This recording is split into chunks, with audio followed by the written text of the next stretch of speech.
You'll learn how tags can quickly help you organize your Azure resources in this edition of Azure Tips and Tricks. Using tags inside of the Azure portal could be a very simple yet powerful way for you to add some additional metadata that'll help you categorize and also search for your resources. Now, I'm going to go ahead and select one of my resources. I'm going to select this app service app that I have already provisioned. On the left side, I see a section here called tags. Now, I'm going to give this a tag. I'm going to say environment, and let's call this production. I'll hit save, and I'll just save this tag.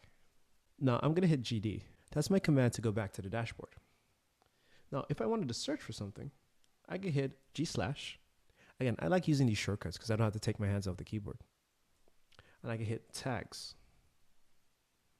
I'll select this tag service. And now notice here my tag is entered. And if I select this, it'll show me all the different resources that have that particular tag there. So if you think about it, I could use this to tag all of my resources that are in a particular region, all of my machines that are set for dev or tests, or whatever other classification you think is appropriate for your use case.